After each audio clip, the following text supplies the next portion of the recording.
Assalamualaikum warahmatullahi wabarakatuh. Tabi pun. Perkenalkan, saya Ersonto Wisatnya Pendidikan, Magister Pendidikan, asal SMA Al-Kausar Bandar Lampung, calon guru penggerak angkatan ke-7 Bandar Lampung. Pada kesempatan ini saya akan menayangkan aksi nyata sebagai penerapan modul 1.1. Untuk itu, mari kita saksikan bersama-sama.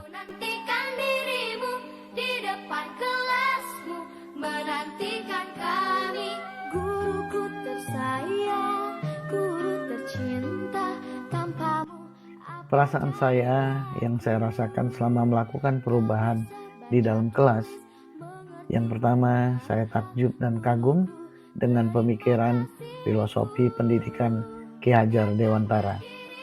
Lalu yang kedua, saya juga merasa senang karena bertambah wawasan bahwa pendidik bertujuan menuntun siswa. Lalu yang ketiga, saya tak kalah terkejutnya karena selama ini banyak kekeliruan dalam proses pembelajaran yang telah saya lakukan di dalam kelas.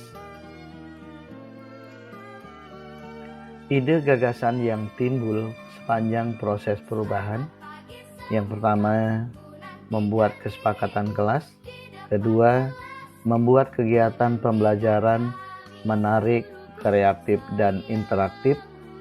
Ketiga, mengubah cara pandang saya terhadap siswa yang sebelumnya berorientasi hanya pada nilai menjadi berorientasi pada pengajaran. Aksi nyata di kelas dilakukan dengan cara pertama, membuat kesepakatan di kelas.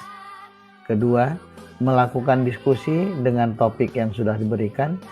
Ketiga, memanfaatkan berbagai sumber untuk mendapatkan informasi yang dibutuhkan dalam pelaksanaan diskusi, baik menggunakan buku ataupun media internet. Dampak bagi siswa. Dampak yang dirasakan bagi siswa dapat mandiri dalam melaksanakan tugas, berpikir kritis, dapat membuat bahan diskusi dengan memanfaatkan teknologi. Tahap persiapan. Tahap persiapan dilakukan dengan menyusun rencana pelaksanaan pembelajaran. Tahap ini dilakukan dengan konsultasi perangkat pembelajaran kepada Bapak Kepala Sekolah. Terima kasih Pak Erson, karena di awal pembelajaran sudah luar biasa mempelajari kalau ada dalam melakukan kegiatan pembelajaran sesuai dengan RPP yang sudah dibuat, ya. Karena Bapak dalam rencana RPP ini sudah tahu apa yang kita sampaikan pelajaran untuk ya, perencanaan pembelajaran, kapan waktu ulangan, kapan waktu semester itu ada di perangkat kita ini. Ya, kemudian sesuai dengan program yang sudah dibuat, ya, sehingga anak kita mana yang bisa dengan yang sukses, ya, yang masuk yang tinggi yang diidamkan. Terima kasih. Selamat bertugas. Dalam tahap konsultasi perangkat pembelajaran dilakukan tidak hanya kepada Bapak Kepala Sekolah, tetapi tahap konsultasi perangkat pembelajaran dilakukan juga kepada Bapak Waka Kurikulum sebagai penanggung jawab kegiatan pembelajaran.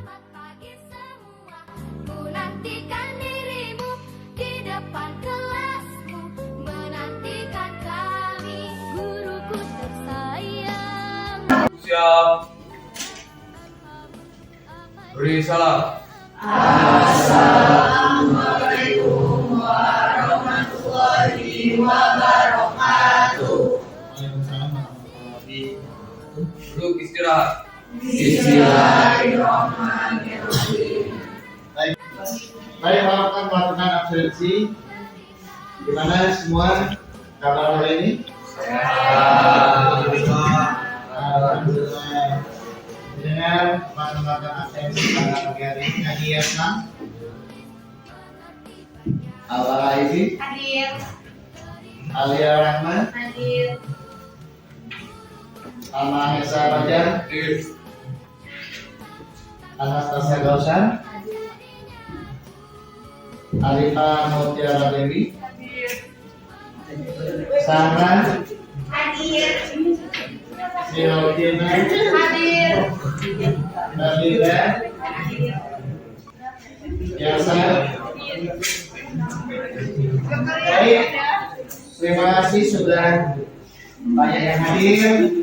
Lalu yang sakit kita doakan agar dapat segera sembuh dan bisa bergabung dengan kita untuk bersama-sama belajar pada hari berikutnya. Pada kesempatan ini kita akan membahas tentang peran bangsa Indonesia dalam era politik global, yaitu pada saat usai perang dunia. Nah, tentunya kita dapat mengetahui nanti dari materi pelajaran ini kita dapat mengetahui bagaimana Indonesia mempunyai posisi yang penting setelah perang dunia kedua usai.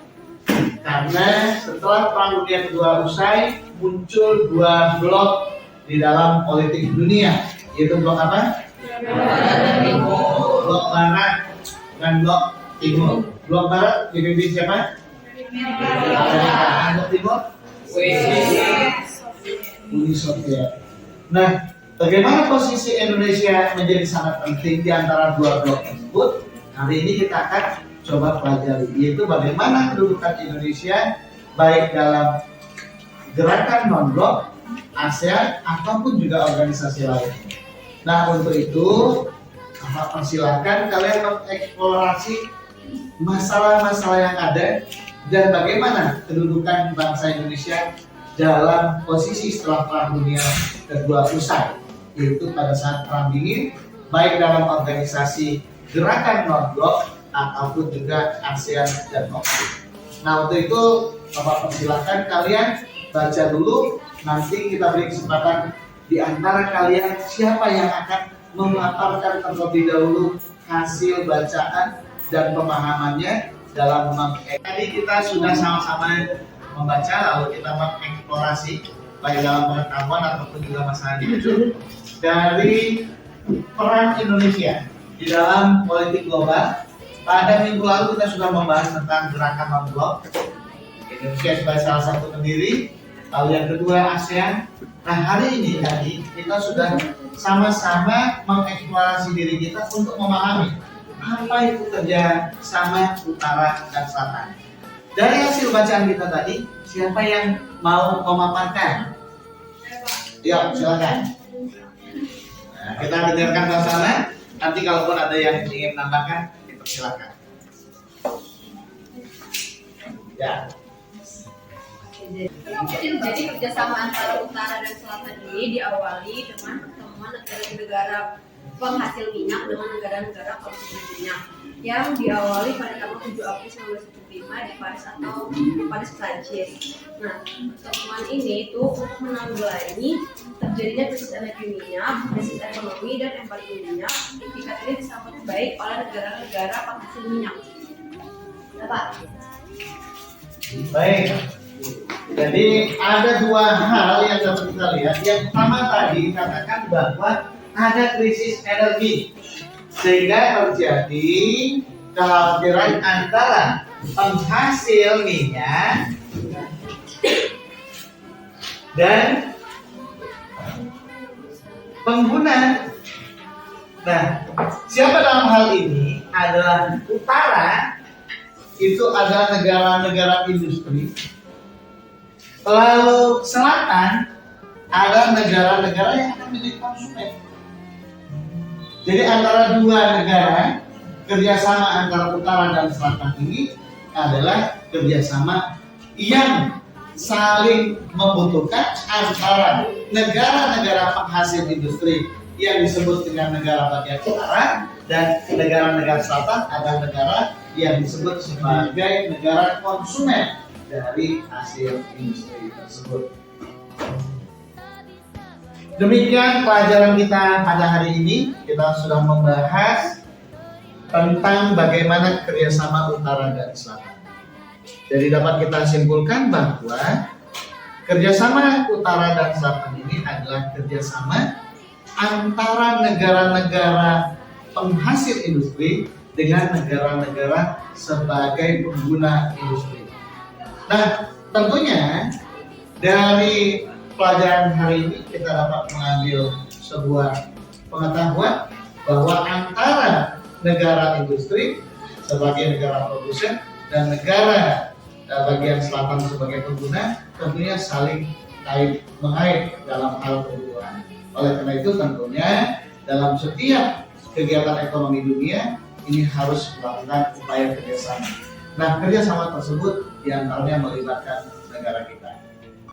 Nah, tentunya pembelajaran hari ini dapat memberikan satu pemahaman kita tentang sebuah kerjasama ekonomi. Itu yang dapat sampaikan. Tentunya pada hari ini kita dapat semangat agar pelajaran kita yang membahas tentang Indonesia dan kedudukan dalam politik dunia pada minggu depan dapat lebih menarik kita untuk memahami itu semua. Demikian pertemuan kita pada siang hari ini. Kita akan lanjutkan pada pertemuan mendatang. Untuk itu disiapkan. Duduk siap. Beri salam. Assalamualaikum warahmatullahi wabarakatuh. Waalaikumsalam warahmatullahi wabarakatuh. Duduk istirahat. Iya, tetap semangat. Assalamualaikum warahmatullahi wabarakatuh. Perkenalkan, nama saya Tri Permatasari. Saya guru geografi di SMA Al-Kausar. Saya teman sejawat dari Bapak Erson Tauwi. Selama menjadi teman sejawat, yang saya tahu beliau adalah orang yang sangat humble, kemudian memiliki wawasan yang luas, terutama pengalaman-pengalamannya sebelum ketika masih muda hingga saat ini. Tentunya kami sering sharing mengenai perjalanan dari beliau awal meniti karir menjadi seorang guru hingga saat ini. Beliau tidak hanya cerita, tapi juga mengajarkan nilai-nilai baik, kemudian hal-hal yang harus kami lakukan sebagai pengajar baru, pengajar muda untuk berinteraksi kepada siswa di kelas dan lain-lain. Kemudian yang saya kagum dari beliau adalah keperhatian beliau terhadap siswa. Jadi beliau ini merupakan guru yang sangat perhatian pada siswa, dari hal-hal yang sederhana, dari kedisiplinan, dari hal rambut, kemudian mencairkan suasana ketika mengajar. Jadi kan beliau ini kan mengajar sejarah. Sejarah itu kan terkenal dengan kata-kata guru yang membosankan. Nah, ketika siswa sudah mulai boring dan lain-lain, biasanya beliau menggunakan celetukan-celetukan untuk membangkitkan kembali semangat kami sebagai siswa. Kebetulan saya merupakan sekarang jadi guru teman sejawat, tapi sebelumnya saya menjadi siswa dari Bapak Erson Tauwi. Kemudian cara mengajar beliau itu adalah dengan cara metode mengajar yang digunakan oleh Bapak Erson Tauwi biasanya menggunakan problem-based learning. Nah, metode yang digunakan itu tidak hanya terpaku pelajaran saja, artinya metode pembelajaran yang bersifat kaku. Jadi beliau itu untuk menstimulus pemikiran siswa, beliau selalu menggunakan fakta ataupun permasalahan-permasalahan yang ada di sekitar lingkungan kita sehari-hari, di lingkungan siswa, di lingkungan yang ada di sekitar sekolah dan lain-lain. Karena dengan cara yang seperti itu beliau mengajar, maka siswa itu gampang untuk memahami apa yang beliau sampaikan. Nah, itu yang saya ketahui dari cara beliau mengajar di kelas. Kemudian saat ini kan beliau sedang menjalani proses menjadi guru penggerak. Yang saya lihat beliau sangat bersemangat sekali, kemudian sangat kompeten sekali, dan saat ini beliau sedang menjalani proses sebagai seorang guru sosial. Yang kami ketahui di sekolah ini beliau sangat bersemangat sekali, kemudian beliau sangat berkompeten untuk menjadi guru penggerak, dan harapan kami beliau bisa lolos untuk menjadi guru penggerak, dan kami sangat mendukung. Semangat ya Pak Erson. Assalamualaikum warahmatullahi wabarakatuh. Perkenalkan, saya Eldi Alturudi, SPD, guru seni budaya di SMA Al-Kausar. Saya akan memberikan testimoni terhadap teman saya, Bapak Erson Tauwi. menurut saya Bapak Erson Towi itu dalam hal mengajar ya itu termasuk guru yang profesional dalam mengajar. Ya. Mungkin karena pengalaman mengajarnya sudah cukup lama, sudah puluhan tahun. Kemudian sikap beliau terhadap siswa itu kalau saya melihat anak-anak itu akrab dengan Pak Erson Towi itu cukup akrab. Tapi dengan keakraban itu tetap anak-anak itu tetap menghargai dia sebagai guru. Kemudian kalau sikapnya terhadap teman-teman, Pak Erson Towi itu orang yang suka membantu teman, orang yang baik lah menurut saya. Suka membantu teman dalam hal apapun, suka memberikan masukan-masukan. Kemudian harapan saya kepada Bapak Erson Towi untuk tetap semangat dalam mengajar dan terus menjadi guru yang hebat. Sekian, terima kasih. Assalamualaikum. Mayra dari kelas 12 IPS 3. Kesan menurut saya belajar sama Pak Erson itu narasinya jelas banget. Terus dia tuh kayak dijelasinnya sambil ngomong terus sambil nulis di papan tulis. Jadi apa itu? Jadi Pak Erson itu kadang-kadang nyuruh kita baca, terus nanti Pak Erson dijelasin lagi. Terus Pak Erson itu narasinya secara tertulis juga. Terus yang kedua, kesan belajar sama Pak Erson itu nyenengin. Dia bisa nembangin gitu loh dengan suasana yang kita rasain gitu. Kalau lagi capek dia berhenti dulu, terus udah ngobrol-ngobrol santai jangan dilanjut lagi ngajarnya. Terus Pak Erson tuh orangnya kalau ngajar tuh kayak yang dia tuh nanyain satu-satu gitu, tapi kalau misalkan nggak tahu nanti dia yang ngasih tahu. Terus belajar sama Pak Erson itu nggak ngebosenin, terus jelas banget. Terus setelah itu tuh belajar sama Pak Erson tuh kayak yang kadang itu dikasih film tentang pahlawan, tentang film zaman dulu, terus nanti Pak Erson dijelasin tentang film itu. Udah deh, terima kasih. Assalamualaikum warahmatullahi wabarakatuh. Nama saya Muhammad Yoni Hatari dari kelas 11 IPA 1. Ingin memberikan kesan terhadap Pak Erson. Kesan saya terhadap Pak Erson, dalam masa pembelajaran saya sangat dididik dengan baik dan diberikan nasihat dan diberikan arahan dengan baik, didorong, diberikan semangat oleh Pak Erson dalam dalam mata pelajaran Pak Erson, itu sejarah. Filosofi terhadap Pak Erson selalu mendorong saya dan memberikan semangat terhadap saya, berikan pelajaran dalam menempuh kehidupan, berikan nasihat juga, mendorong memotivasi saya dalam semangat belajar, dan memberikan pengetahuan yang luar biasa, dan memberikan ajaran yang terbaik terhadap diri saya. Pesan saya terhadap Pak Erson, saya berdoa dan meminta kepada Allah agar diberikan semangat, diberikan kesehatan, diberikan rezeki, dan saya berharap Pak Erson dalam keadaan selalu dilindungi Allah Subhanahu wa Ta'ala, dan saya berdoa semoga ilmu yang diberikan terhadap siswa selalu bermanfaat dan menjadikan pahala yang besar terhadap Pak Erson.